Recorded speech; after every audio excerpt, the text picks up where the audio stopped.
Hey everyone, welcome back. Ready for another deep dive? Always ready to dive in. What are we looking at today? Well, this one's all about expectations, how they shape our happiness and all that. I came across this shaman, Jon Rasmussen. A shaman. Okay, interesting. Yeah, he's got this whole philosophy about it, and I thought it was worth exploring. We've got a YouTube video, a blog post, the whole works. Should be interesting. Sounds like it. Shamanism usually deals with, well, connecting with spirits and such. So I'm curious to see how that ties into happiness. Right, me too.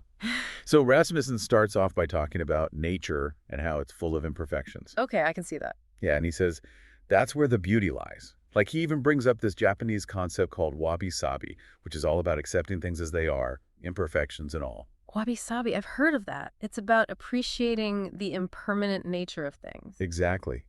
And it got me thinking, like, where do we see that in our own lives? Are we too focused on everything being perfect?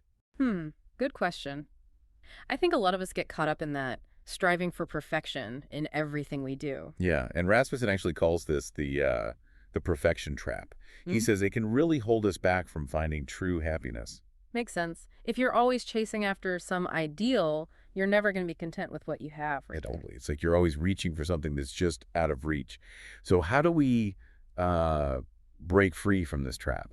Well, that's where the idea of conscious expectations comes in. Okay, what does that even mean? It's not about lowering your standards or anything like that. It's more about being realistic, aligning your expectations with what's actually possible. So being ambitious, but also grounded in reality. Exactly. Because Rasmussen says a lot of times happiness comes from exceeding our expectations. But if those expectations are constantly sky high, you're always going to fall short. Yeah, that's a really good point. It's like that whole hedonic treadmill thing where we just keep chasing after more and more, but never really feel satisfied. Yeah, it's like you're running in place. But with conscious expectations, you can step off that treadmill and actually start appreciating what you have. So it's more about shifting our perspective than anything else. I think so, yeah. It's about focusing on what's truly important and letting go of those unrealistic expectations that are just holding us back. Now, there's this part where Rasmussen mentions a guy named Paul, who he says is a great example of this whole perfectly imperfect idea. Paul. Yeah, but he doesn't really go into detail about who Paul is or anything. It's kind of left up to the imagination. Mysterious Paul. I wonder what his story is. Me too.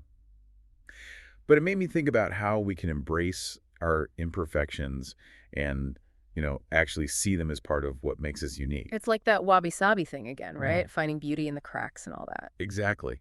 So maybe true happiness isn't about being perfect, but about accepting ourselves as we are, imperfections and all. And maybe it's about realizing that we have the power to choose how our expectations shape our experiences. Totally. So to everyone listening out there, I have a little challenge for you. Ooh, a challenge. I like it. Yeah, think about one expectation you can adjust today, something that might be holding you back from feeling truly content. It could be anything, big or small. Just something to get you thinking about how you can apply these ideas to your own life. Exactly. And hey, if you want to learn more about all this, check out Jon Rasmussen's work. It's really thought-provoking stuff. And who knows, maybe we'll do another deep dive on it someday. Until then, happy expectation adjusting, everyone. And remember, embrace those imperfections. They might just be your greatest strengths. Couldn't said it better myself. See y'all next time. Take care.